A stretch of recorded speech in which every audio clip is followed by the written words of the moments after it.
বাঘারপাড়া পৌরসভায় পরিচ্ছন্নতা কার্যক্রম জোরদার এবং মশাবাহিত রোগ যেমন ডেঙ্গু, চিকনগুনিয়া এবং ম্যালেরিয়া প্রতিরোধে জনসচেতনতা সৃষ্টির লক্ষ্যে এক বর্ণাঢ্য র্যালি অনুষ্ঠিত হয়েছে। বৃহস্পতিবার সকালে পৌরসভা চত্বর থেকে র্যালিটি বের হয়ে শহরের প্রধান সড়ক প্রদক্ষিণ করে উপজেলা পরিষদ প্রাঙ্গণে গিয়ে শেষ হয়। এতে শিক্ষার্থী, সামাজিক সংগঠনের নেতৃবৃন্দ, পৌর কর্মচারী এবং সাধারণ নাগরিকরা অংশগ্রহণ করেন। বিস্তারিত দেখুন শহীদুল ইসলামের তথ্যচিত্রে। বাঘারপাড়া পৌরসভায় পরিচ্ছন্নতা কার্যক্রম জোরদার এবং মশাবাহিত রোগ যেমন ডেঙ্গু, চিকনগুনিয়া ও ম্যালেরিয়া প্রতিরোধে জনসচেতনতা সৃষ্টির লক্ষ্যে এক বর্ণাঢ্য র্যালি অনুষ্ঠিত হয়।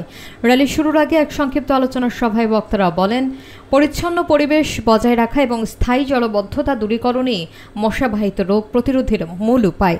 তারা আরও বলেন, পৌর এলাকার প্রতিটি বাড়ি, রাস্তা ও ড্রেন নিয়মিত পরিষ্কার রাখলে ডেঙ্গু বা অন্যান্য রোগের প্রকোপ অনেকাংশে হ্রাস পাবে। পৌরসভার প্রশাসক মহির দায়ান আমিনের সভাপতিত্বে প্রধান অতিথি বাঘারপাড়া উপজেলা নির্বাহী অফিসার শোভন সরকার বলেন, পরিচ্ছন্ন বাঘারপাড়া গড়ে তুলতে সবাইকে নিজ নিজ অবস্থান থেকে সচেতন হতে হবে। পৌরসভা নিয়মিত পরিষ্কার পরিচ্ছন্নতা কার্যক্রম চালিয়ে যাচ্ছে, তবে নাগরিক সহযোগিতা ছাড়া এটি পূর্ণতা পাবে না। অনুষ্ঠানে আরও উপস্থিত ছিলেন উপজেলা সমাজসেবা অফিসার আশরাফুল আলম, উপজেলার স্বাস্থ্য পরিবার পরিকল্পনা কর্মকর্তা অরূপ জ্যোতি ঘোষ, বাঘারপাড়া থানার অফিসার ইনচার্জ ফকির তাইজুর রহমান এবং বিভিন্ন শিক্ষা প্রতিষ্ঠানের শিক্ষক শিক্ষার্থীবৃন্দ।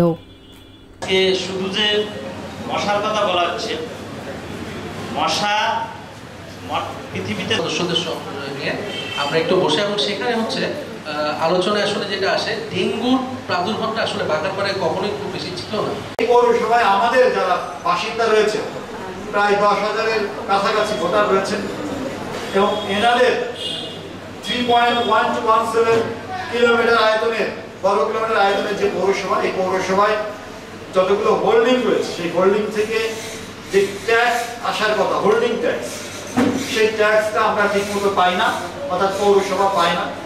পৌরসভা যদি ইনকাম না হয়, আয় না হয়, সে খরচ করবে কিভাবে?